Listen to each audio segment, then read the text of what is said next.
Pues primero agradecer la invitación, el gusto de estar aquí con ustedes.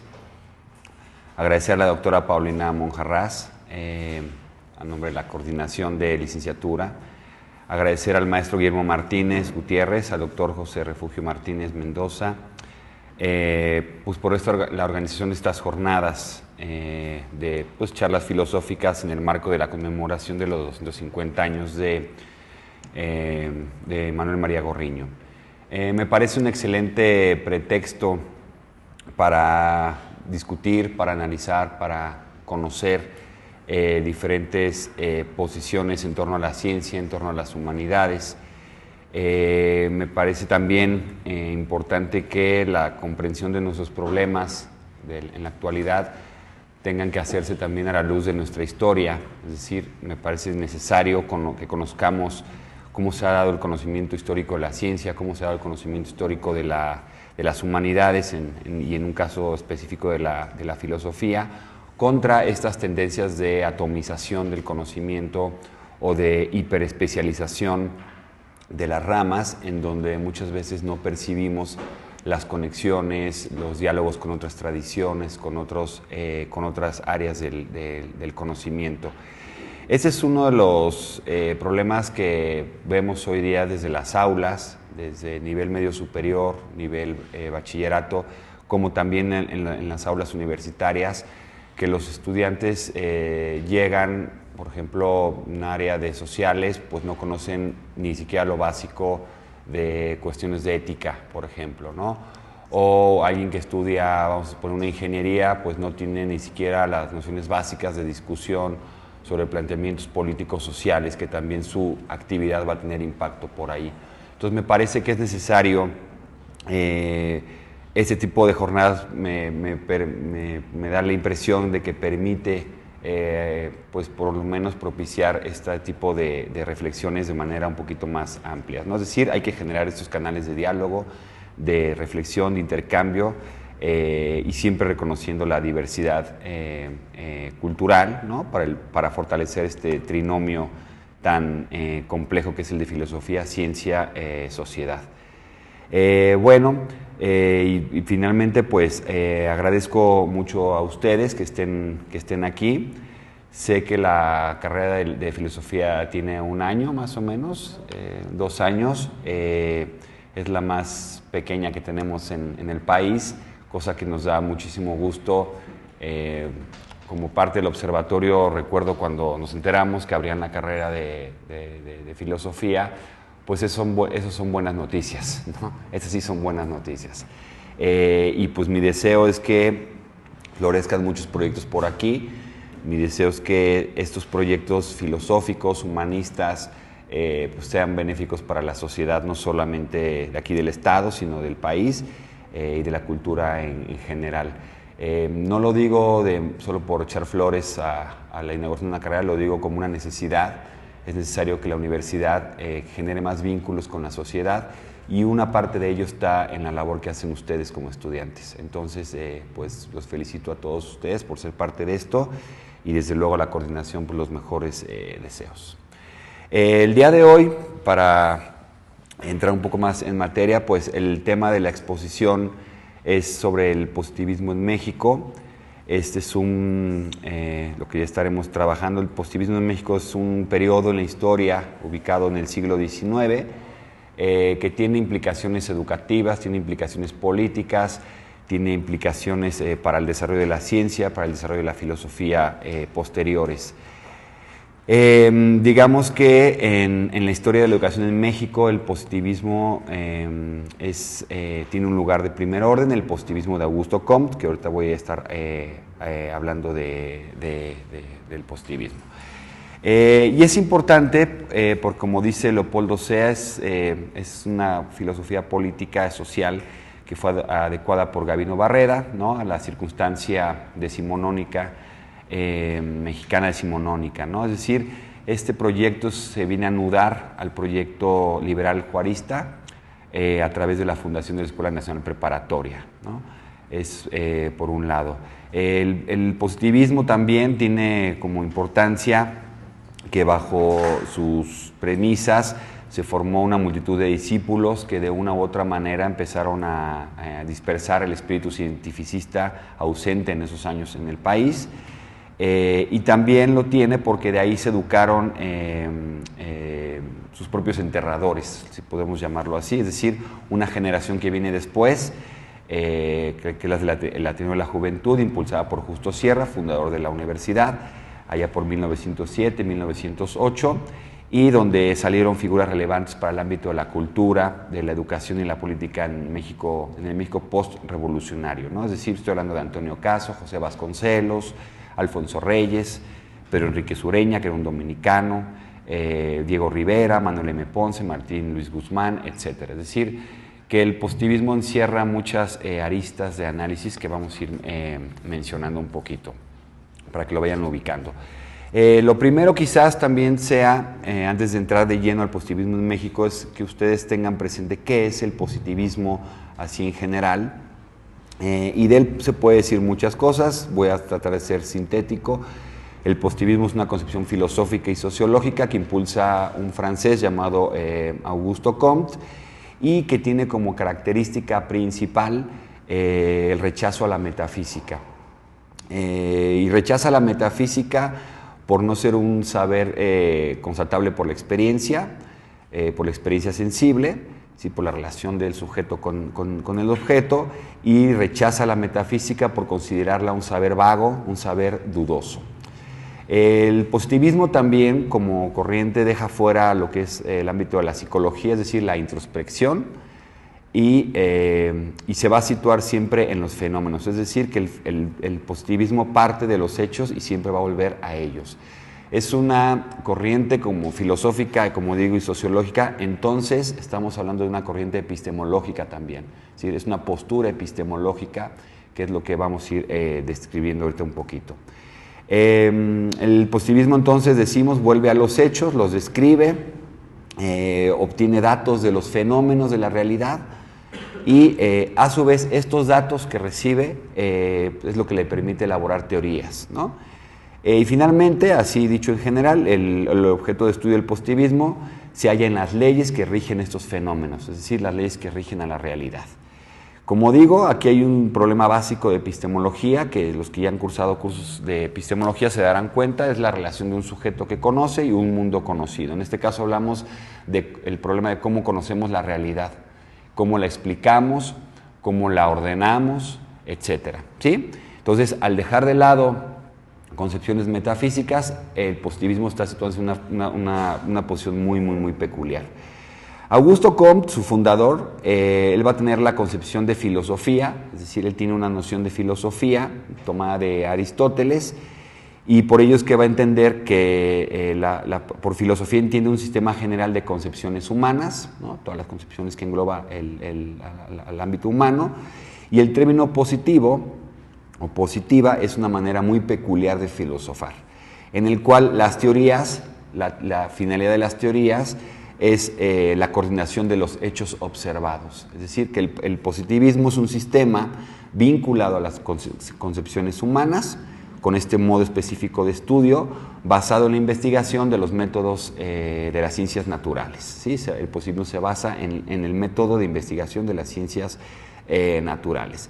¿Qué significa esto? Que el positivismo es un método, se sirve de un método empírico, es decir, de la observación, de la experimentación y de la comparación, para ir coordinando el conocimiento. Por otro lado, así también en manera de definiciones y forma general, Kolakowski, por ejemplo, en su estudio sobre el positivismo, dice que el positivismo implica una reducción cientificista de todas las ramas del saber basadas en la física. Entonces, el espíritu del positivismo, para decirlo en otras palabras, es la ciencia. Y el objeto de esta ciencia es, valga la obviedad, el conocimiento de la realidad, su ordenamiento, y no solamente de las ciencias naturales, sino también de las ciencias sociales. Augusto Comte es uno de los fundadores en el siglo XIX de lo que es el terreno de la ciencia social, junto con otro, bueno, de otra forma, Emily Durkheim, por ejemplo. Max Weber también va a ser otro de los fundadores de la ciencia social, y Augusto Comte está en esta, digámoslo así, en esta línea. Lo que dice Comte, por ejemplo, de la filosofía positivista es que el objetivo pues es captar todos los fenómenos como sujetos a leyes naturales invariables. Y dice después que no tenemos en modo alguno la pretensión de exponer las causas generadoras de los fenómenos, puesto que jamás haríamos nada más sino retrasar la dificultad. Queremos, dice, por el contrario, examinar con exactitud las circunstancias que la han producido y enlazar las unas con las otras mediante relaciones normales de sucesión y similitud. Bueno, esto significa entonces una oposición en el terreno de las teorías al idealismo tradicional y al apriorismo de las ciencias formales y fácticas. Es decir, lo que propone el positivismo es dejar de lado, dejar de buscar leyes y principios fundamentales o fundacionales. Piensen que esto es una posición interesante en relación con la historia. Generalmente, una parte del conocimiento ha buscado siempre principios causales, ha establecido teorías causales de donde surgen las cosas, ¿no? Esos principios pueden ser materiales o inmateriales, ¿sí? Y aquí se empieza a dar la discusión siempre en el terreno del conocimiento. Estas discusiones muchas veces también abren el tema de las esencias, ¿no? Si hay una esencia que pueda decirme el origen de las cosas, cuál es esa esencia, etcétera, ¿sí? El positivismo trata de dejar de eso a la luz del avance científico del siglo XVIII y empieza a buscar leyes que empiecen a explicar, más bien. Más que buscar esencias, es buscar las leyes que nos permitan explicar la naturaleza, ¿sí? Es decir, leyes que nos permitan ordenar y coordinar los fenómenos. Es lo que está tratando de hacerlo aquí en el terreno de la epistemología. En el terreno de la sociología, por ejemplo, es interesante porque va a tratar a los hechos como cosas. Es decir, todos los hechos en la arena social son hechos observables y cognoscibles a partir de las leyes que los rigen. Ya no es buscar una causa que me explique algo, una causa trascendente, por ejemplo. Ya no es partir de causas a priori, antes del fenómeno, sino es buscar dentro del fenómeno mismo una explicación. Esto significa también quitar al sujeto cognoscente la forma de interpretar la realidad. Es decir, el sujeto lo que hace es interpretar las leyes y deja de lado la subjetividad, deja de lado su posición. Vamos a poner un ejemplo. Ustedes analizan un fenómeno religioso, pero lo analizan tal cual se presenta. No van a analizar el concepto de fe en una comunidad, por ejemplo. No van a analizar el grado de religiosidad. Eso ya es todo un problema, ¿no? Vas a analizar el hecho como tal se presenta, como ha cambiado, como va variando. Eso es un poco lo que quiere hacer el positivismo, una descripción tal cual de la realidad, de fenómenos de la naturaleza, pero también de fenómenos sociales. Y encontrar esas leyes entonces, que lo rigen, entonces te va a dar un conocimiento de la realidad. Además, se va a oponer a nociones abstractas. Va a tratar el positivismo de evitar estas nociones abstractas. Por ejemplo, en el terreno social, el terreno político, va a oponerse a esta noción clásica del liberalismo, del individuo. O sea, el individuo lo entiende como una construcción abstracta. El individuo, ¿quién es el individuo? Te van a decir, un positivista en este sentido. ¿Qué es el individuo? Pues es una invención nada más para darle un fundamento al Estado moderno, ¿no? Y el Estado también viene siendo una especie de abstracción. Pero en cambio va a decirnos, más bien hay que estudiar al ser humano, pero como un ser social, ¿sí? Y esa es la base, digamos, o el tema nuclear de la sociología. Es decir, la sociedad se convierte en ese entramado sobre lo cual deben trabajar las ciencias fácticas y también las ciencias formales, ¿no? Ciencias fácticas, la física, la astronomía, etcétera, ¿no? Ciencias formales, pues la lógica y la matemática. Y en este sentido, con este sentido de tomar a la sociedad como el entramado sobre lo que deben trabajar las ciencias, Comte va a buscar hacer una física social. Como les decía, en ese momento, siglo XIX, había un gran desarrollo en el campo de la física celeste, de la física orgánica, también de la química vegetal o la química animal, y según Comte faltaba estipular leyes que nos permitieran regular el ámbito de lo social, el ámbito de los seres humanos. Y entonces Lo que hace Comte es buscar esas leyes que nos permitan definir al ser humano como ser social, y la finalidad de buscar estas leyes es crear una física social que se convierte en un sistema filosófico que pueda liberar, decía Comte, a la sociedad de las tendencias a reducir todo en teología o en leyes abstractas que, dice Comte, conducen al caos. Por ejemplo, las revoluciones y demás. Después les voy a hablar un poquito más de eso. Lo que Comte quiere al final de cuentas es una organización social sólida a través de leyes bien establecidas y que se haga un orden social, ¿no? En ese sentido, la sociología comtiana, la ciencia social de Comte, tiene dos dimensiones unidas, ¿no? Que son los estudios sobre lo llama estudio estático. Un estudio estático es estudiar las condiciones en cual una sociedad se puede regular, es decir, piensen en el estudio de las instituciones, cómo las instituciones ordenan una sociedad, generan, encomillado, un tipo de armonía para establecer el orden. Y al mismo tiempo, ligado a eso, son los estudios dinámicos, que tienen que ver con el movimiento, es decir, los cambios propios de una sociedad. Pero aquí pueden decir ustedes, bueno, pero está como que choca, ¿no? Como que un estudio dinámico y un estudio estático. Esa es una crítica que se le ha hecho a Comte, pero para Comte el dinamismo de una sociedad tiene que ver primero con el establecimiento de un orden, es decir, el orden social. Dice Comte después, ¿no? Por ejemplo, dice orden y progreso. Esta va a ser la famosa frase del positivismo, no sé si la han visto por ahí, orden y progreso. Esa es la divisa del positivismo. Son las dos nociones fundamentales. El orden proviene de las leyes que van a regir el comportamiento social, y el progreso es el movimiento para llegar al último estado del espíritu, que es el positivo. El espíritu positivo es el que guarda la ciencia, es el que supera la metafísica, y es el que se llega a él por las ciencias fundamentales, ¿no? Es decir, Comte nos va a hacer también una propuesta educativa donde a través de esta física social los individuos los sujetos deben formarse en las ciencias formales, en las ciencias fundamentales, para alcanzar este progreso. Es un progreso gradual, piensa Comte, mediante el proceso educativo. Entonces, Comte va a apostar por la educación científica, por la educación que supera la metafísica, y una educación que permite entonces conocer la realidad, es decir, situarse en el ámbito de la verdad.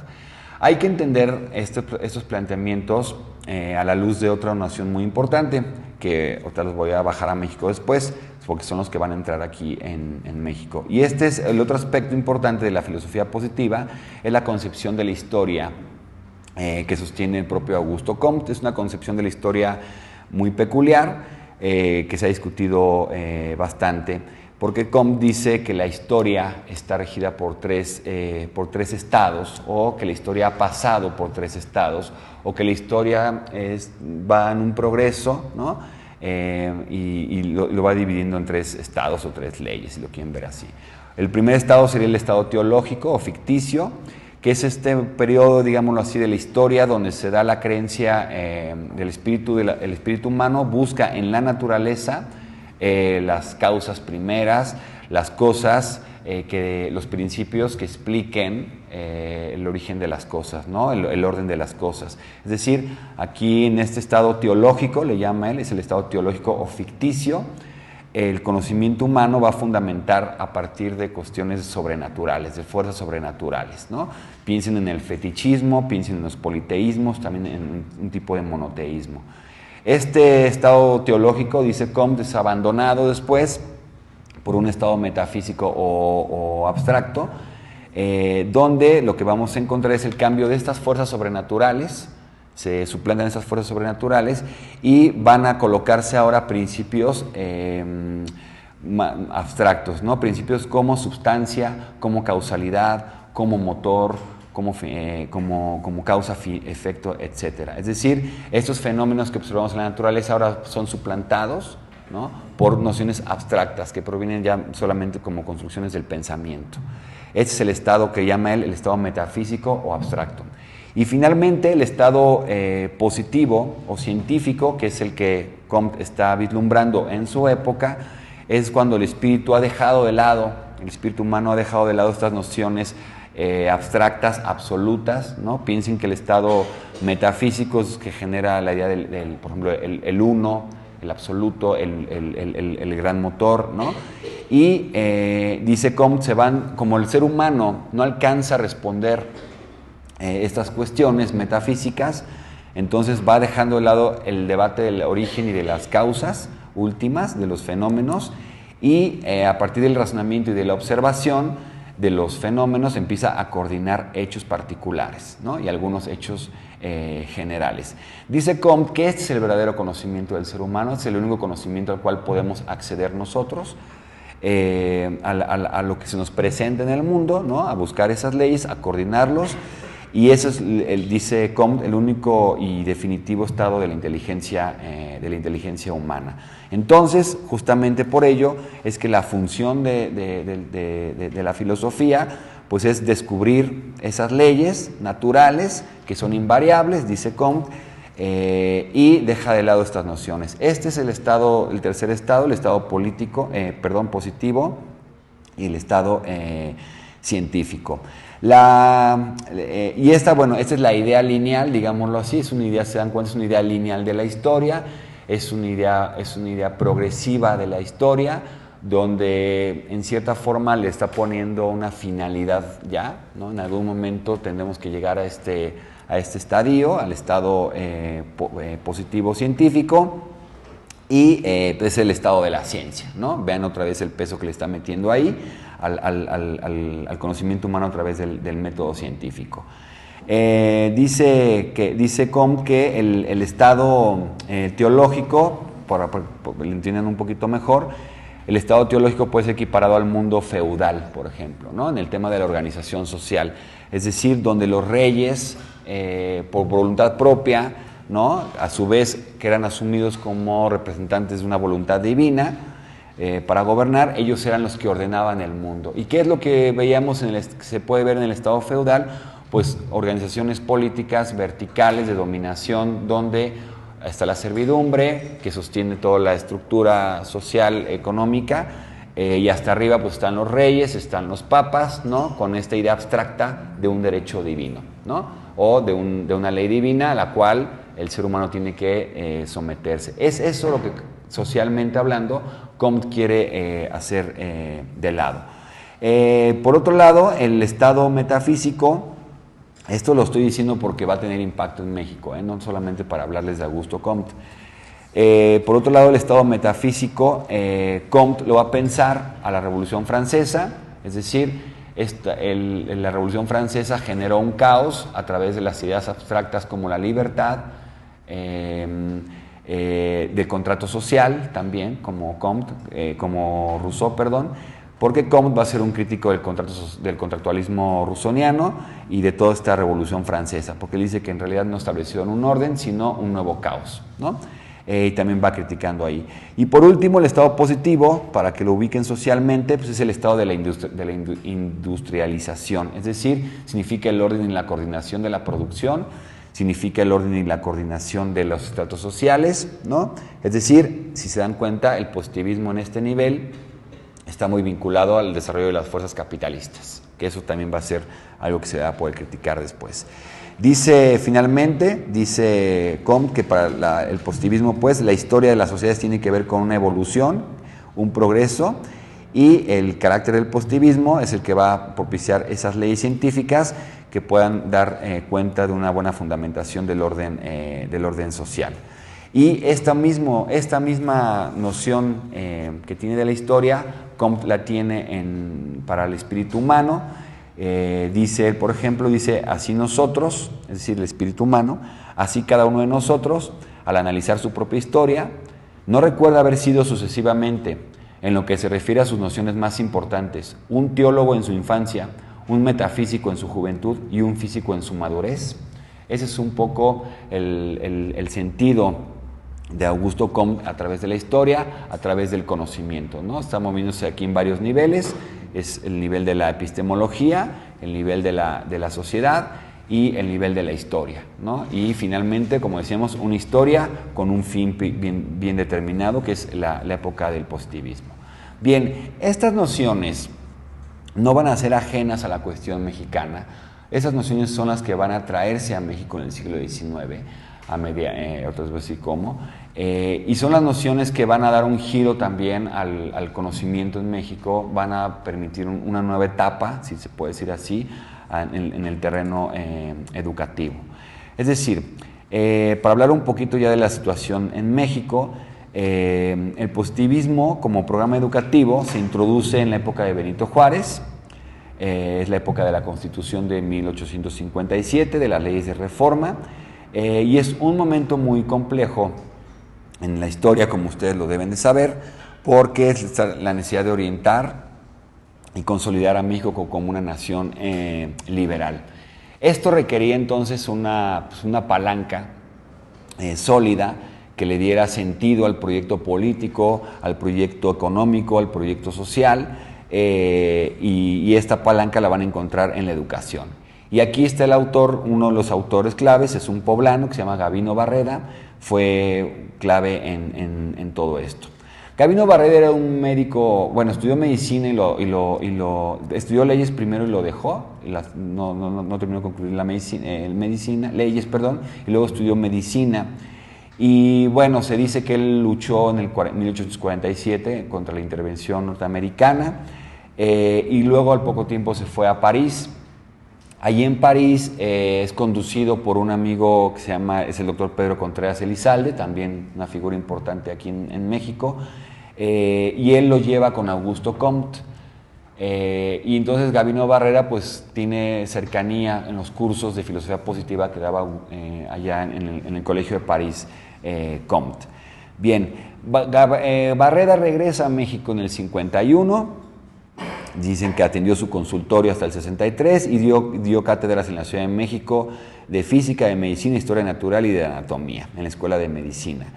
Y después, cuando estalla la Guerra Civil en el 63, en 1863, se va a Guanajuato y ahí se instaló hasta 1867. Ese es un factor nada más, meramente una cuestión material de todo esto. Por otro lado, el cuñado de Gavino, pues aquí vemos sus relaciones, que es el ingeniero Francisco Díaz Covarrubias, pues trabajaba en el gobierno juarista y esto le permitió tener un acercamiento a Barreda con Juárez. Por ahí dicen que fue médico también de él, y como él traía todo el positivismo, toda la educación, entonces, pues, digamos, se le hizo tuvo facilidad para presentar el proyecto, y en un evento que se da en Guanajuato, en la celebración de la independencia mexicana, ahí Gavino Barreda pronuncia un célebre discurso que se llama Oración Cívica, y es donde Juárez escucha los planteamientos de Barreda y se da cuenta de la importancia y de la posibilidad que tenía el positivismo como ese proyecto educativo que le faltaba al gobierno juarista. Gavino Barreda ahí hace todo un análisis histórico del México y él va a equiparar estos tres estados, el estado teológico, el estado metafísico y el estado positivo, con la historia de México. Es decir, Barreda va a hacer una interpretación muy específica sobre esta concepción de la historia de Comte y va a ubicarlo más o menos algo así, ¿no? Muy general lo estoy diciendo. La época ficticia, digamos la época teológica, pues sería la época del mundo prehispánico, del México prehispánico. La época de la teológica es la época, metafísica, es la época de la colonia. Y finalmente la época positiva es la revolución que están llevando a cabo los liberales decimonónicos, ¿no? Esta adecuación va a ser, me parece que es crucial por dos razones. Por un lado es la manera en cómo empieza a adoptar, a leer la historia de México con un sentido ya diferente, ¿no? Ya más analítico, por decirlo en esos términos, y por otro lado, pues que esa va a ser la llave de entrada para empezar a meter el positivismo. Juárez pues le gusta la idea del positivismo, de esta lectura positivista que hace Barreda sobre la historia, pues porque en realidad es una declaración contra las fuerzas conservadoras, contra esos cuerpos que eran la milicia y el clero, y algunos liberales que todavía tomaban las armas. Y entonces Juárez, crea lo que se llama la Comisión Juárez, es el proyecto, digámoslo así, es el conjunto de académicos e intelectuales que van a hacer todo el proyecto educativo. Y de ahí, bueno, Barreda toma un papel muy importante, tiene mucha influencia en esa comisión, y el 2 de diciembre del 67, Juárez promulga la famosa Ley Orgánica de Instrucción Pública. Todo este trabajo tiene dos sentidos importantes.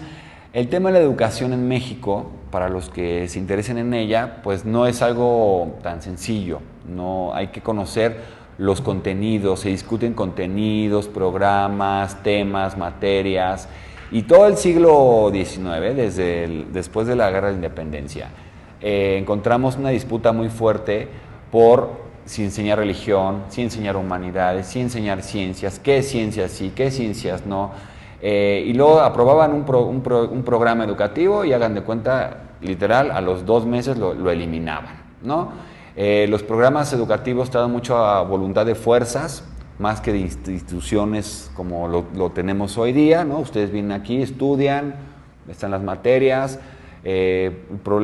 habrá problemas de concepciones, de visiones, pero en general lo tienen así. Allá era de un plumazo, quitaban una cosa y ponían otra cosa, ¿no? Entonces por eso va a ser importante darle un marco más sólido a la educación. Y en este marco también, que se iba cuajando en la época juarista, pues se va a dar la fundación de la Escuela Nacional Preparatoria, que va a ser un recinto sumamente importante para el desarrollo posterior. De aquí nada más, para que lo tengan en cuenta, la Nacional Preparatoria se estableció en lo que es el Colegio Nacional de San Ildefonso, y este era el recinto típicamente colonial, ¿no? Donde aglutinaba los diferentes colegios de jesuitas, que también estuvo en mucha disputa por lo que se daba al interior, pero es interesante, esto no es un dato que lo dejo ahí para la reflexión, cómo Barreda toma un recinto, una estructura física, ¿no? Una estructura barroca muy emblemática de la colonia, y le mete, digámoslo así, le introduce la ciencia, ¿no? O sea, ese es un poquito los juegos de los símbolos en la política. O sea, no es fortuito que haya escogido ese lugar para que se dieran los cursos de la Nacional Preparatoria, ¿no? Funcionó al principio como estos lugares donde duermen, el 20% dormía ahí, o sea, había estudiantes internos y externos, y se creó un plan de estudios donde se partía de las matemáticas y se concluía con las lógicas, ¿no? Es decir, no voy a agotarlos con las materias, daban matemáticas, daban física, daban cosmografía, astronomía elemental, ¿no? Que es la cosmografía, y todo el sistema, pues, la física evidentemente era muy importante. Todo el sistema del plan de estudios estaba basado en 3 ejes, ¿no? El raciocinio puro y la observación, que es la base del anterior. Es decir, el raciocinio puro del estudiante tiene que partir de lo dado, de la observación de los fenómenos dados, y la observación y experimentación reunidas daban sentido entonces a la educación, ¿no? Es decir, a la química, la geografía, la historia, que también se enseñaban, la botánica, la zoología. Aquí en México también, valdría nada más por decirlo, la lógica toma un papel muy importante en este periodo. Barreda le mete más peso a la lógica que el propio Augusto Comte, y hace una combinación de la lógica inductiva con la lógica deductiva, ¿no? Dice Barreda, los procedimientos por los cuales el sujeto va coordinando los conocimientos y empieza a descubrir las verdades, y se empiezan a crear las concepciones reales sobre la realidad, ¿sí? Entonces la lógica, pues, toma un sentido muy clásico, en el sentido de órgano, de instrumento, de herramienta de las ciencias, para coayudar en el desarrollo de las ciencias. Como pueden darse cuenta, entonces, también se enseñaban lenguas, ¿no? O sea, francés, porque era la lengua de moda, donde había más libros en francés, a lo mismo que con el inglés, el alemán en algunos casos, el latín también se enseñaba un poquito, ¿sí? El objetivo principal, entonces, de la educación positivista por Barreda, voy a leer un poco una frase, un parrafito que dice el propio Barreda, es lo siguiente, dice: Una educación en que ningún ramo importante de las ciencias naturales quede omitido, en que todos los fenómenos de la naturaleza, desde los más simples hasta los más complicados, se estudien y se analicen a la vez teórica y prácticamente, en lo que tienen de más fundamental. Una educación en que se cultive así a la vez en entendimiento y los sentidos, sin el empeño de mantener por fuerza tal o cual opinión, o tal o cual dogma político o religioso, sin el miedo de ver contradicha por los hechos esta o aquella autoridad. Una educación, repito, emprendida sobre tales bases y con solo el deseo de hallar la verdad. Ese era un poco el sentido de Barreda. Lo que él, si se dan cuenta, aquí habrían 4 puntos importantes. Uno de ellos es la proyección de un modelo educativo avalado por el Estado. Es el Estado, ya hablamos del Estado moderno, el Estado liberal, un modelo educativo avalado por el Estado en una institución ajeno a cualquier doctrina religiosa. Este modelo, esta estrategia que hace Barreda, esta palanca, por eso se crea una palanca, le quita a la Iglesia, a los sectores religiosos, el control de la educación. Esto dice, la escuela dice también, en ese sentido, no puede basarse en el concepto religioso del mundo y de la vida, sino en la ciencia, ¿no? Es decir, aquí empieza a cultivarse este sentido. Y es, pues, lo que hemos dicho, la idea del progreso científico. Y en ese sentido, lo que vemos manifestado en este proyecto barrediano, en el siglo XIX, pues es la lucha contra la ignorancia, contra el fanatismo, contra los prejuicios, ¿sí? Por un lado. Por otro lado, también sería importante rescatar esto que dice Edmundo Gorman, un historiador del siglo XX. Lo que se buscaba con este modelo educativo es habituar la conducta de los educandos sobre una base de previsión científica. Y esta previsión científica como un fundamento de la actividad racional.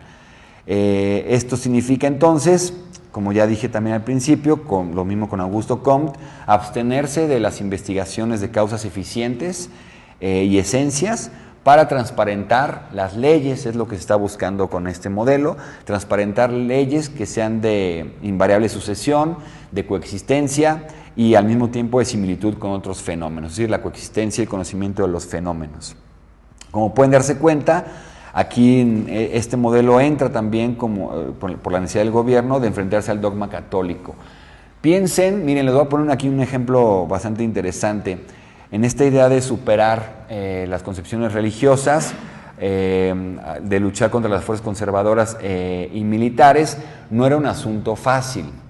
En algún momento Juárez dice que era necesario que el mexicano, así lo expresaba él, que los indios dejaran de gastar en veladoras y en santitos. Entonces le encomendó a Melchor Ocampo que trajera pues, a los protestantes, el protestantismo, porque el catolicismo pues nomás no. Y sí, y se trae a los protestantes, hay unos protestantes, nomás no le dio. El protestantismo no cuajó aquí, no es así nada más. O sea, imagínense que pensemos que pongan una iglesia y ya todos nos convertimos en... Es algo mucho más complejo si se dan cuenta, ¿no? Pero bueno, lo que querían hacer por lo menos en el ámbito educativo era quitarle este dogma religioso a la educación. Esto no significó que se atacara a la iglesia. De hecho, Barreda nunca ataca a la iglesia, nunca se opuso a la religión. Él siempre dejó, ese es el espíritu de la laicidad, ¿no? De la separación de las creencias del individuo con el fenómeno social. Es el principio de la laicidad del respeto a la conciencia, ¿no? Y conciencia es expresión, conciencia es creencias y demás. Pero lo que sí vemos, que es, independientemente de que se haya respetado la educación religiosa, es decir, las instancias religiosas siguieron operando paralelamente a las del Estado, como un Estado laico, obviamente. Lo que vemos es esta idea de derribar el espíritu es poner el espíritu de la demostración o el triunfo del espíritu de la demostración, es decir, de la ciencia, sobre el espíritu de la autoridad, ¿no? Y esto pues suponía entonces que con los conocimientos adquiridos en las escuelas, porque se crearon muchas escuelas, y esos conocimientos basados en la observación y demostración, impediría el surgimiento de cualquier tiranía. Es decir, Barreda está pensando en la escuela, en su vínculo con la sociedad, suponía un ciudadano formado a través de la ciencia, ¿no? A través de la coordinación de los fenómenos, y que esto sería un antecedente para establecer el orden social. Este era un optimismo que tenían los positivistas en aquel tiempo, era la apuesta por la ciencia en un sentido estricto, y aquí también piensen entonces cómo los modelos educativos tienen consigo siempre una idea de ciudadanía, es decir, el Estado genera un modelo educativo, ese modelo educativo supone un tipo de ciudadano. Piensen en cómo se educan ustedes, piensen con qué se están formando, qué tipo de referentes tienen, y en función de ello ustedes pueden ir descifrando un poco las lógicas o la idea general que tiene un sistema educativo, ¿no? No son nociones aisladas, no es el Estado de Juárez por acá y el modelo educativo por acá y el ciudadano por acá. Son cosas que están interconectadas. Por eso es importante el tema de la educación, el tema de la sociedad, el tema del conocimiento y ese tipo de cuestiones. Finalmente, lo que nos muestra también Barreda es algo que después, que voy a hablar de eso al final, es la diferenciación en algo. Una cosa es el positivismo comteano de Augusto Comte, pensado en Francia, y otra cosa ya es el positivismo mexicano. Y esto va a ser muy importante porque vamos a empezar a ver cómo una teoría que tiene una naturaleza diferente, pensada con otros referentes, empieza a ser adaptada y puede ser explicada la situación, la circunstancia, como dice Leopoldo Sea, la circunstancia mexicana a través de otro tipo de posición. Es decir, no solamente es copiar una teoría, sino el problema que resuelve ahí Barreda es la adaptación de una teoría a una realidad en específico, con todos los problemas que esto va a conllevar. Eso sí, no es algo puro, no es que se implanten y ya, pero esto ya va a dar un camino diferente, porque ya podemos hablar entonces del positivismo mexicano como una corriente peculiar, particular, dada desde nuestras necesidades concretas, desde nuestras circunstancias, sin perder de vista esta relación con el planteamiento general. El positivismo mexicano, entonces, ya cuando se habla de él, cuando ustedes lean la historia de la filosofía en México, cuando vean positivismo mexicano, estamos hablando de esta adecuación, y dentro de esa adecuación también vamos a tener variaciones, porque una cosa es el positivismo de Comte en este primer momento de fundación de la Nacional Preparatoria, de un plan de estudios, como lo señalé ahorita con Barreda, y otra cosa es que el interior del positivismo mexicano van a haber variaciones. Por ejemplo, los que adoptaron el positivismo de Spencer, ¿no? La idea del evolucionismo, es decir, no solamente es coordinar leyes, sino que las sociedades van evolucionando y se rigen por otro tipo de categorías, ¿no? Entonces, eso también va a generar discusiones internas y le va a dar un sentido muy peculiar. Finalmente, es interesante también ver en la oración cívica la importancia que tiene este documento. Este se presentó en septiembre de 1867, como les decía, y lo dictó en el Teatro Principal de la ciudad de Guanajuato. Muchos coincidimos en esto, es el documento político que va a marcar la introducción del positivismo. ¿Sí? Para conocer cómo entra el positivismo hay que estudiar la oración cívica, porque es donde va viendo uno los argumentos que se van dando para explicar la situación del México de aquellos años. Es decir, Barreda está respondiendo a una crisis muy fuerte, que es la anarquía, que es el caos, son las luchas permanentes entre las fuerzas. Va a proyectarnos esta idea de su visión de la historia a través del progreso, no solo de forma paralela a Europa, sino, como digo, en una situación concreta, como es la lucha contra el clero y el ejército, con estas figuras, estas fuerzas, como el resto del pasado mexicano, como esas fuerzas que ya quedan atrás, y ahora es momento entonces de instaurar un orden, ¿no? Es decir, los liberales mexicanos, que son también los positivistas mexicanos, van a ver en las, como ellos llaman, en las ciencias, en la inteligencia emancipada, el porvenir del país, ¿no? Entonces hay que irlas refinando. Y finalmente, esta idea del pasado es lo que está haciendo Barreda, es luchar contra el principio monárquico, ¿no? Y está inyectando ahí ya sus ideales republicanos, principios republicanos, que responden a la circunstancia juarista del momento. Entonces, es muy interesante ver la parte de adaptación a la circunstancia mexicana, la respuesta que se da, ¿no?, en ese momento como un momento de la historia fundamental en el Estado político liberal, ¿sí? Junto a esto va la libertad de conciencia, como ya dije, la libertad de expresión y otra serie de principios. El artículo 3, por ejemplo, constitucional, pues va a encontrar ahí todo su fundamento. ¿Ok? Algunas líneas de interpretación que se han hecho sobre el positivismo, para irle dando una cerrada a esto. Hay el positivismo, como les he dicho, se ha estudiado por el valor histórico que tiene, porque representa la ruptura con el viejo modelo educativo, el viejo modelo político, digámoslo así, y acompaña entonces el nacimiento del Estado moderno en un sentido moderno, liberal, en sentido de que se tiene una constitución sólida, se tienen instituciones, se tienen códigos, se tienen instancias, ¿no? Es decir, hay una vida ya mucho más, encomillado, sólida, porque después se va a desvanecer muy rápido. Pero bueno, el primer estudio, como para los que quieran estudiar el positivismo, va varias rutas de interpretación. El primero lo elaboró, es quizás el más importante, por ser el primero, pero también por la forma en cómo lo trabajó, es Leopoldo Sea, filósofo mexicano. Él publica en 1943 El positivismo en México, nacimiento, apogeo y decadencia, ¿no? Y en esta obra va a plantear 3 niveles de análisis del positivismo. Uno es el origen, es el nacimiento.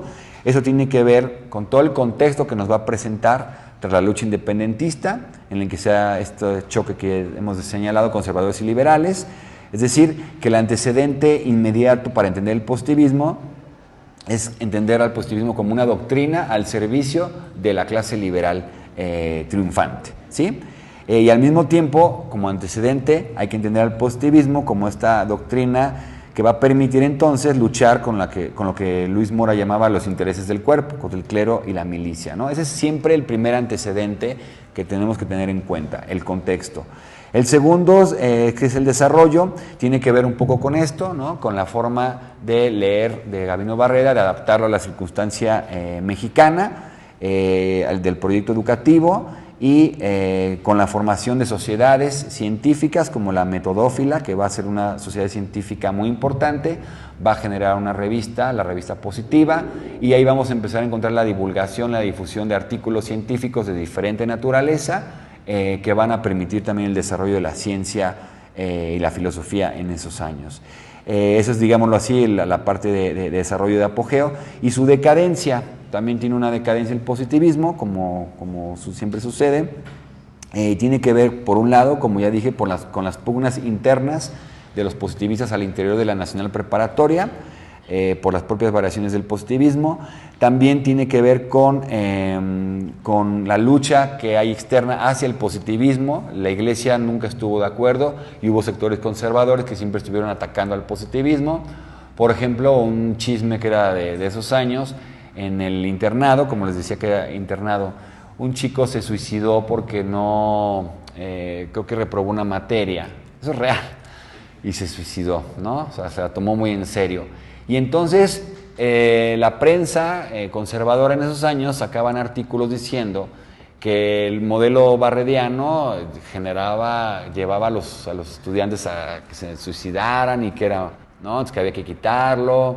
Entonces había una serie de ataques externos, desde cositas así hasta ataques más fuertes, ¿no?, en cuanto a posiciones teóricas y políticas por los conservadores y también por la Iglesia. Eso va a ser siempre un factor también importante. Y otro factor importante en la decadencia es la identificación de lo que hay 2 posiciones importantes aquí. Hay quienes identifican al positivismo como la ideología del régimen porfirista a través de los llamados científicos. Esta también va a ser una línea importante de la decadencia, hasta la reacción antipositivista, así ya denominada así, que nace, como ya dije, con la mente de Justo Sierra y el grupo de ateneístas de la juventud. ¿Por qué es importante la obra de Sea? Vamos a ponerlo así, porque hasta los momentos que le escribe, que es el 43, no existía en México un estudio con esa profundidad. Habían estudios de los antipositivistas. Por ejemplo, Antonio Caso, José Vasconcelos. Antonio Caso, pues él más bien, vamos a decirlo así, cultiva un espiritualismo filosófico. Él abraza otras corrientes del pensamiento, como el pensamiento de Bergson, el intuicionismo, y él sustenta una moral con principios cristianos. Entonces él sale de la órbita del positivismo, pero nunca nos presentó un estudio serio del positivismo. Otro, por ejemplo, Vasconcelos, pues va a abrazar la metafísica de el neoplatonismo, de Plotino. Entonces también tiene sus críticas, no nos ayudan mucho para entender al positivismo. Y en esos años también, por ejemplo, en el 43 sale un libro, la primera historia de la filosofía en México, en sentido estricto, escrita por Samuel Ramos, michoacano, un filósofo muy importante también.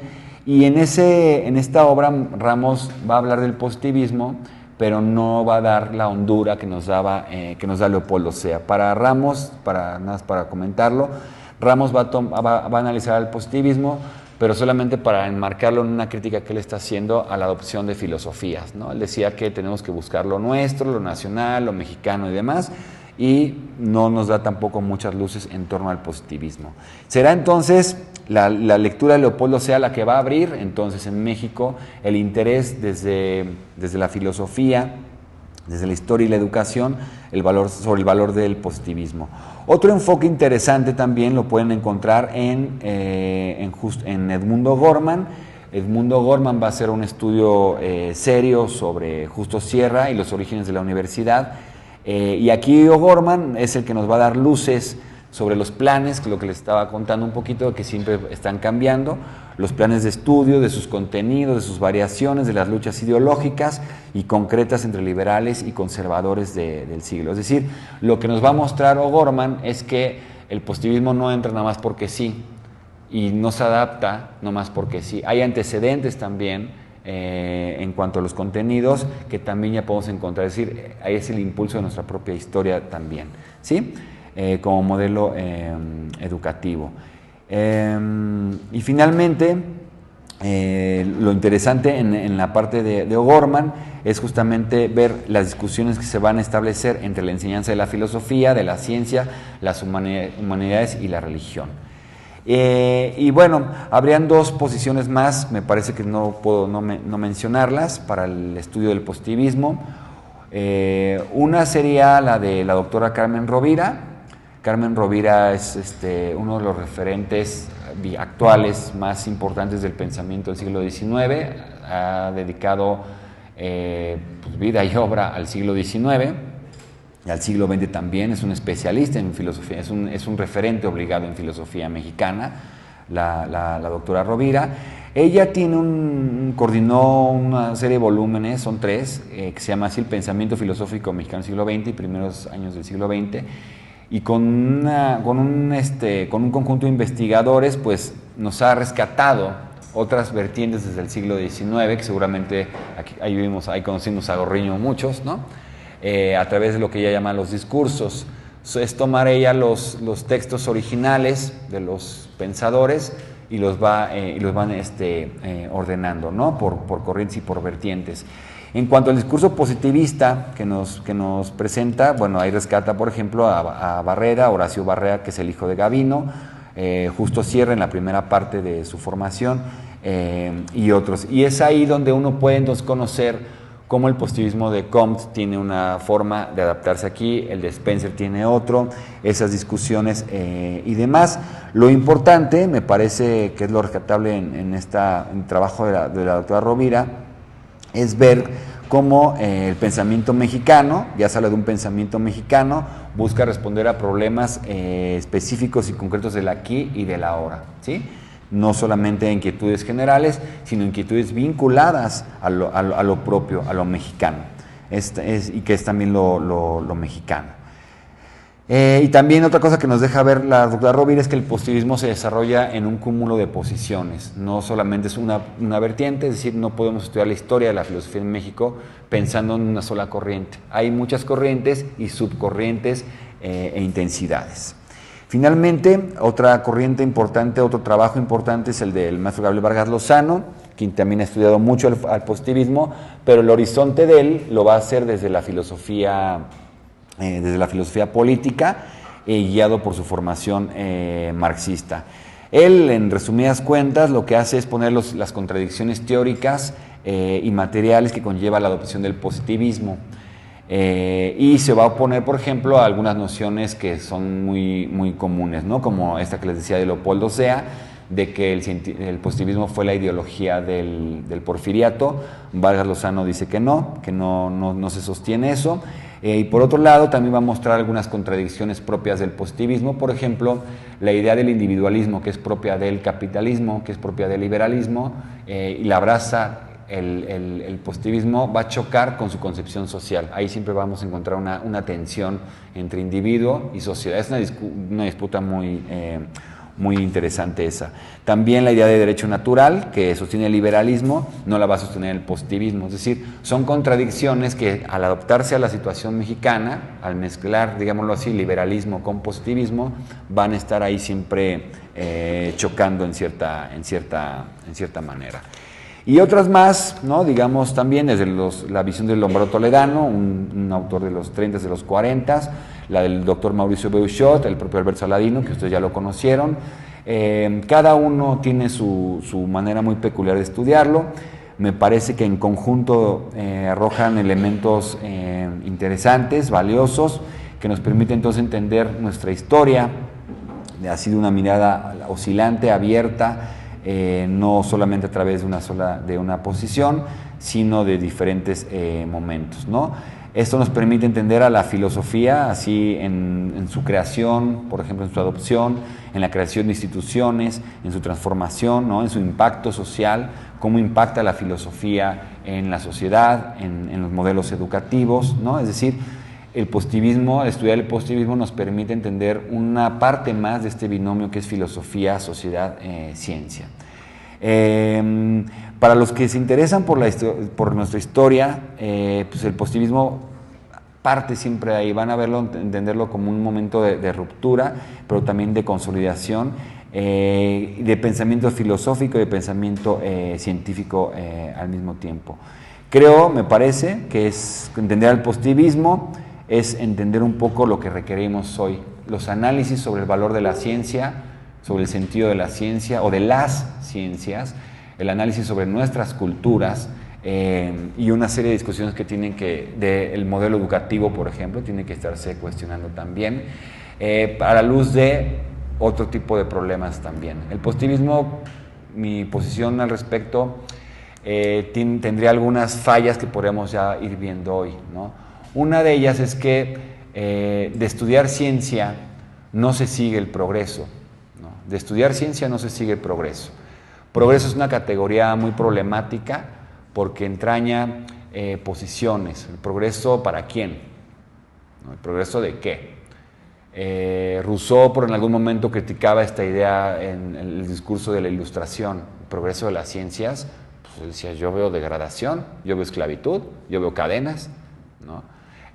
Y hoy vemos en día que hay ciencias hegemónicas dominantes que aplastan otro tipo de saberes, ¿no? Entonces, que estudiemos ciencia no se sigue lo otro. Más bien, tendríamos que pensar en una integración mucho más amplia, ¿no? Es decir, el cultivo de las ciencias, el cultivo de las artes, pero las artes no como un factor ahí de adorno, de decoración, como muchas veces se piensa. Las artes como la desvelación del sujeto, del ser humano en el mundo, como un sujeto de transformación, ¿no?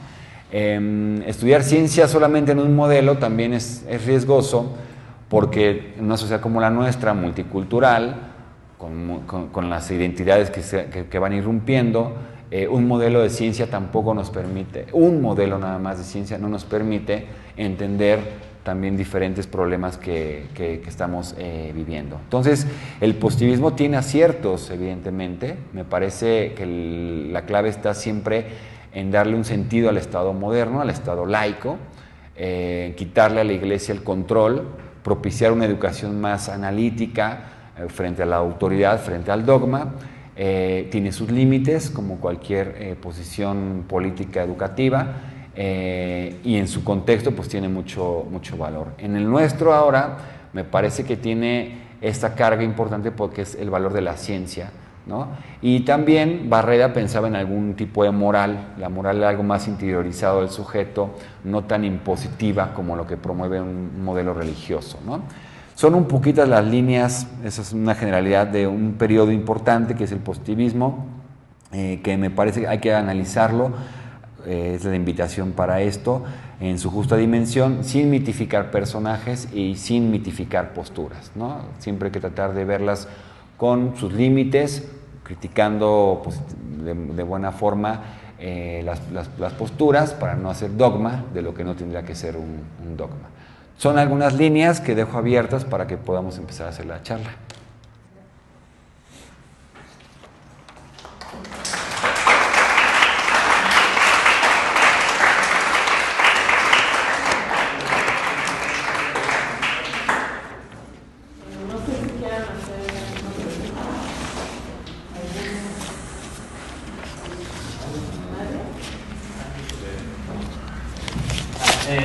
Mencionaba al principio una parte de que algunos autores encontraban el positivismo como algo dinámico, pero también estático.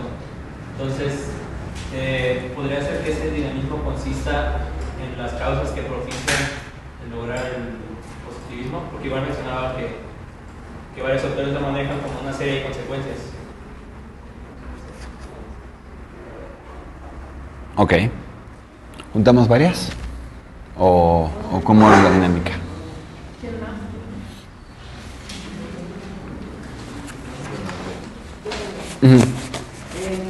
Bueno, a mí la cuestión es que son muy bonitos los ideales del positivismo, el progreso, de la ciencia para lograr el progreso de la sociedad. Pero bueno, en el mundo actual ya hemos visto el progreso de la ciencia, y sin embargo se ha generado una deshumanización, como creo que en pocas épocas lo estamos sufriendo. Entonces justo que ya nada más lo anotaste al final, o sea, ¿qué propuesta de ética hay? Porque creo que es la crisis más fuerte que tenemos en el mundo contemporáneo, ¿no?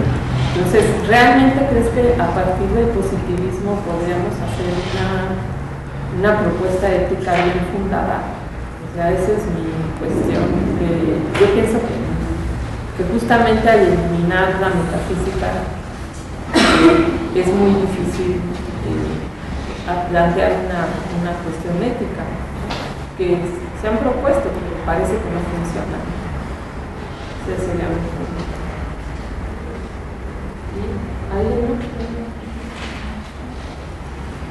Bueno, al principio se hablaba de que se analizaría el hecho como se va, no como se va presentando, sino el bien de momento. Por ejemplo, tenemos un huracán, no hacer analizarlo desde el principio, sino en el momento. ¿Cuál sería el método que el positivismo utilizaría para analizarlo en el momento, no a priori?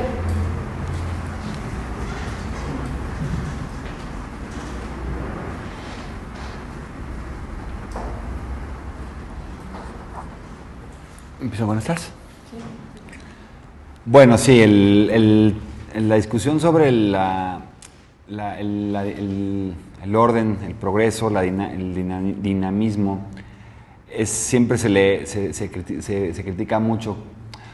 ¿Cómo se está pensando cuando él plantea la idea del orden, que después de la Revolución, o sea, como les decía, después de la Revolución Francesa, pues ya era momento de establecer un orden, ¿no?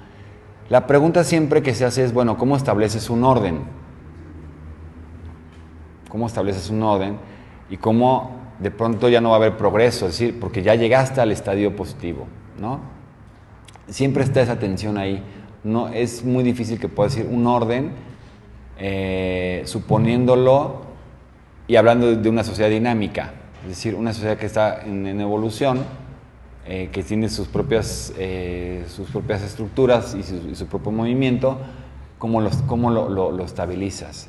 Eso generaría, desde un sentido, pues, tendría que ser mediante la fuerza.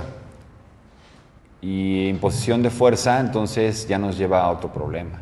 Entonces ya no es un orden, ¿no? Ya es dominación.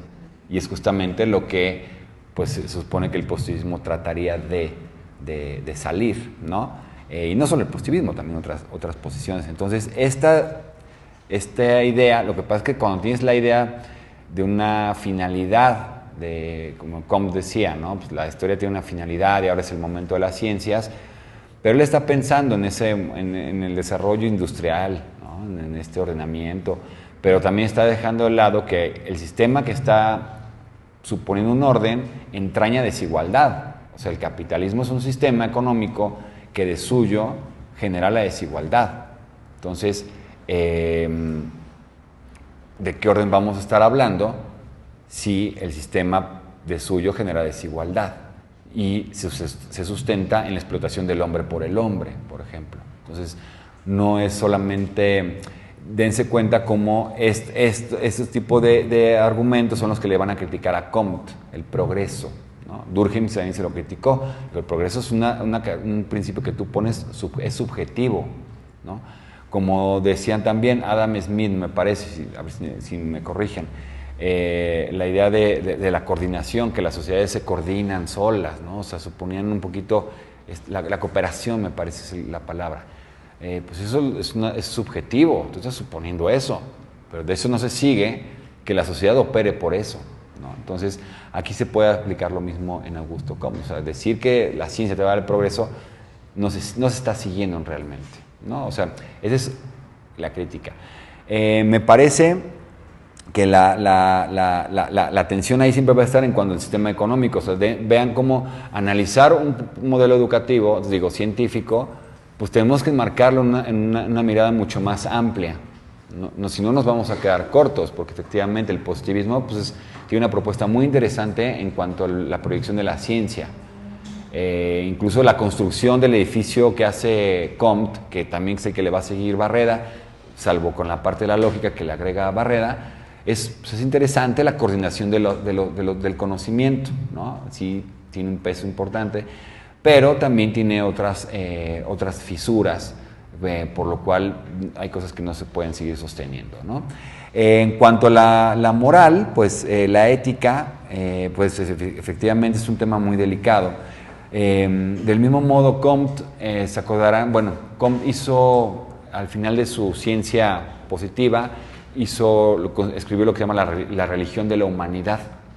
Comte sabía lo importante que era la parte subjetiva, o sea, de las creencias, pero entonces él lo que él hacía, creó un calendario incluso. Eso está bonito para los que no creen en las religiones, porque Comte decía que hay que cambiar todo en la sociedad, o sea, no solamente es la educación en el aula, sino la sociedad en general, y va hasta las costumbres. Entonces creó un calendario, se llama así calendario positivo, donde en vez de venerar no sé, el mes de febrero, o el mes de junio, o el mes de San Martín de no sé qué, pues sean los seres humanos, o sea, los poetas, los pensadores y los científicos. Cada día, y hizo día a día, o sea, derribó el calendario, pues, el que nos rige el católico, y crea un calendario positivo. O sea, ese es el ejemplo de lo que él quería hacer con su religión de la ciencia, ¿no? Eso se hace en México, porque hay muchas fechas, es interesante en los calendarios de México, hay muchas fechas que tenían una tradición católica y se le pone una fecha, no sé, positiva, digamos, de la nación. De un personaje importante. Por ejemplo, lo decía en vez de enero, que sea Homero, ¿no? El 12 de octubre, que era la Virgen del Pilar, ese día de la raza. Ya lo cambian, claro. Sí, tiene que ver, porque eso también pues, impacta en una configuración de una sociedad, no solamente por venerar, sino por nuestra concepción del tiempo también va marcada por ahí, ¿no?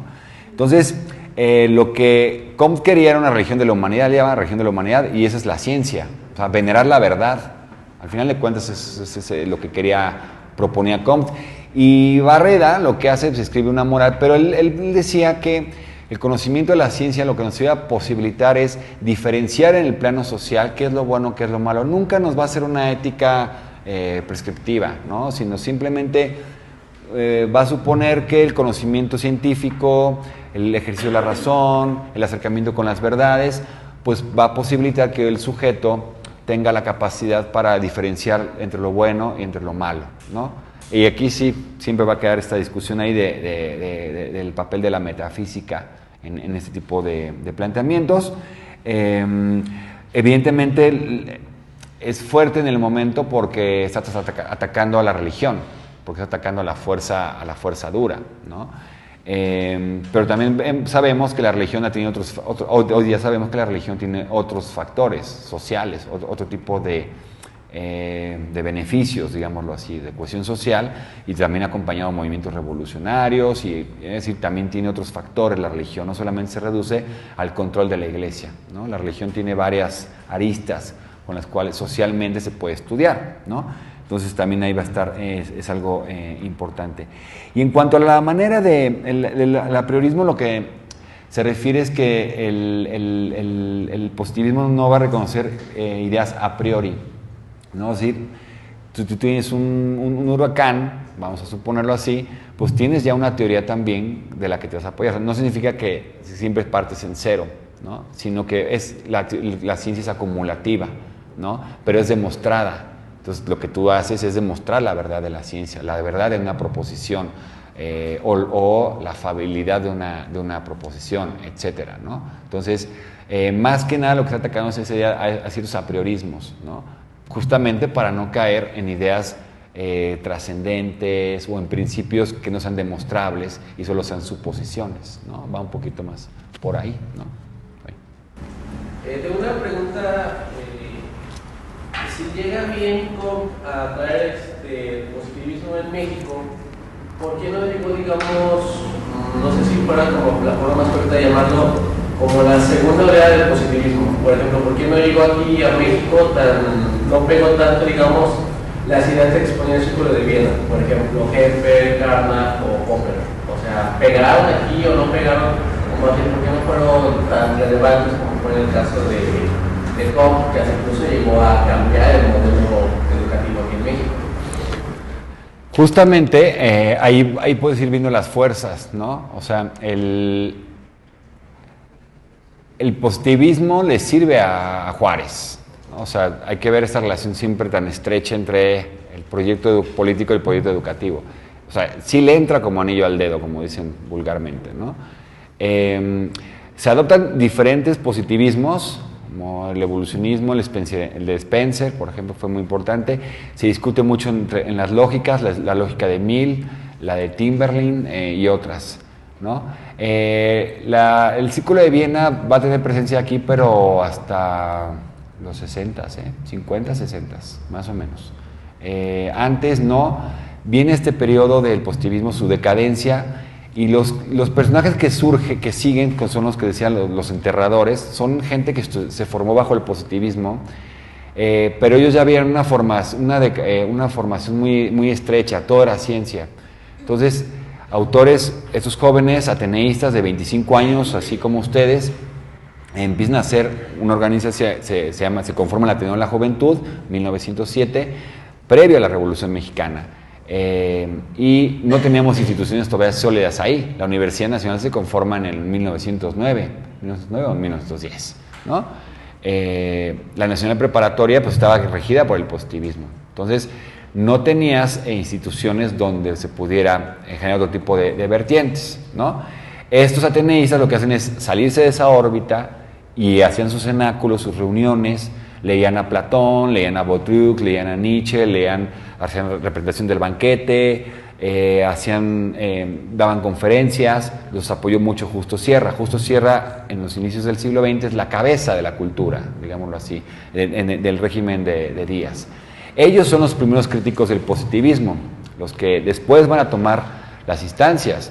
Antonio Caso es el primer profesor de filosofía en 1917 en la Escuela de Altos Estudios, que es el antecedente inmediato a la Facultad de Filosofía y Letras, ¿no? Es el primer maestro que da estética, por ejemplo, en México. Entonces, son autores que se fueron por otras vías y entonces empezaron a cultivar filosofías como ellos lo traían. Son estos autores, Vasconcelos, Caso, Ramos, que es alumno de Antonio Caso, empiezan a buscar el proyecto más bien nacional.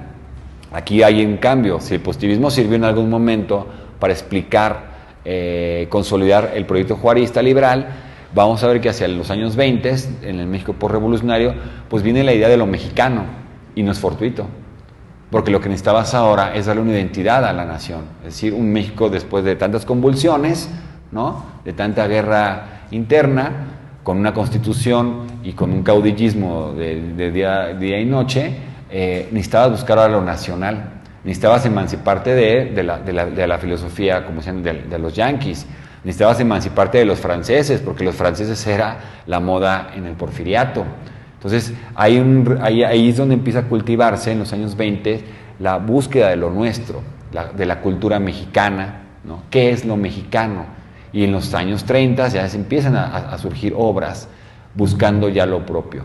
Después vendrá José Gauss y va a organizar un grupo de estudiantes, entre ellos está Luis Villoro, que ustedes conocen bien, entre ellos está Leopoldo Sea, Fausto Vega, Jorge Portilla, y van a formar otro grupo de trabajo que se llama el Grupo Hiperión. Este Grupo Hiperión es, digámoslo así, de donde va a surgir los trabajos más fuertes sobre lo mexicano. Emilio Uranga, sobre el ser del mexicano, es decir, ¿qué es lo mexicano? ¿No?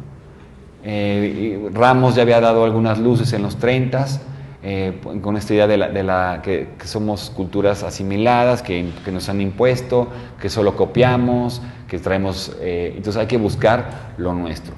Insisto, vean la relación que hay entre la filosofía, el desarrollo de este tipo de pensamiento, a la luz de la consolidación de instituciones políticas, ¿no?, de instancias educativas, instancias científicas, ¿no? Entonces, la filosofía, si se dan cuenta, no va por allá, va entrando. Ya después que se consolidan ciertas instituciones, las discusiones se van a abrir hacia el marxismo, hacia la escuela analítica, el neocantismo, el neotomismo, ¿no? Empiezan a haber una serie de neos, se empiezan a leer a la fenomenología con mucho ánimo, es decir, la filosofía mexicana, filosofía latinoamericana, es decir, el pragmatismo. Hay muchas corrientes que van entrando, ya, pero eso ya hablamos después de los 50, ¿no?, justamente por las condiciones que tenemos, ¿no? Ya lo que tenemos el día de hoy, pues es un universo muy grande de corrientes propias y corrientes de otras latitudes, ¿no? Puede ser que algo de la educación que se implementó en el positivismo de lo que nos estás hablando todavía esté impregnada en los tiempos actuales en la educación. ¿El modelo, en cuanto a modelo? Me parece que sí. Me parece que puede ser una visión en cuanto al método, o sea, muy un tanto impositivo. De ahí una de las discusiones actuales es de transformar los métodos de enseñanza en saber interdisciplinario, con otro tipo de dinámicas, ¿no?, que no sea solamente la transmisión de conocimientos. Creo que eso todavía hay un poco de ello.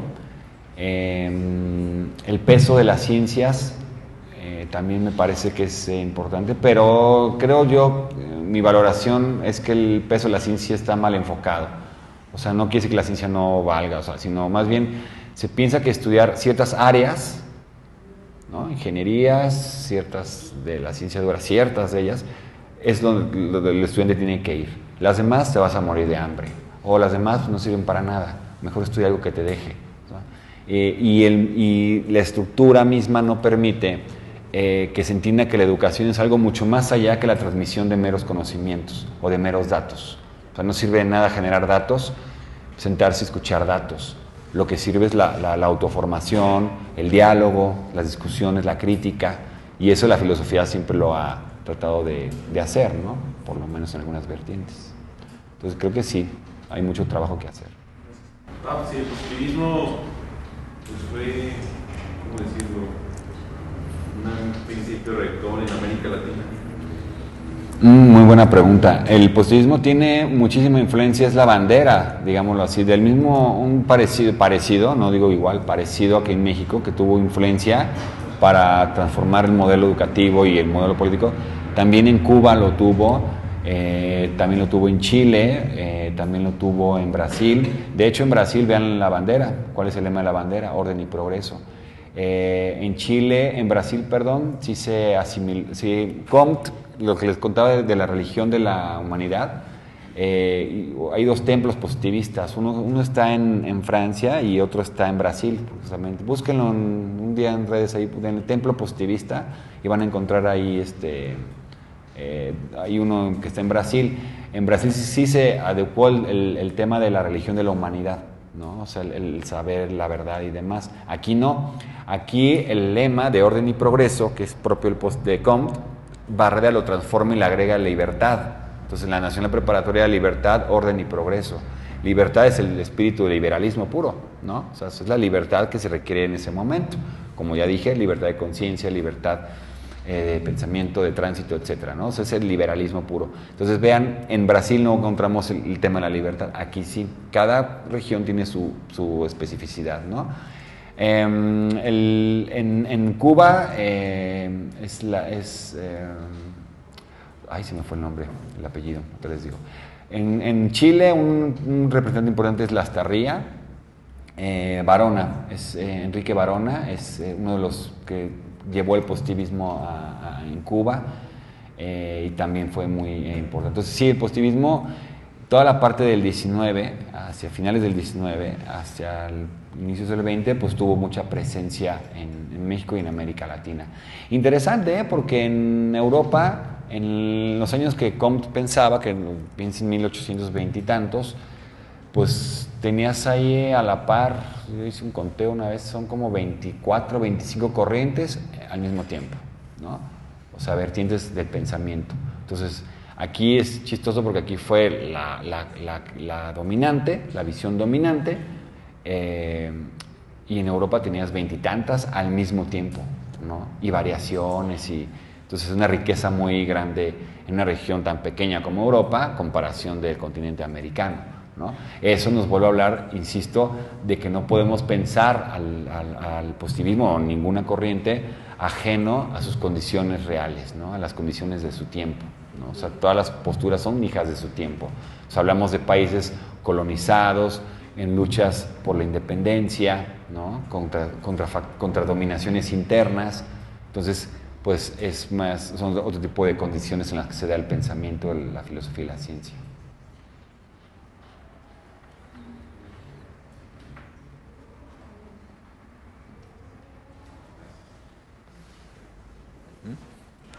Bueno, te queremos agradecer. Al contrario. Y pues creo que ya estamos por terminar la conferencia. Ok.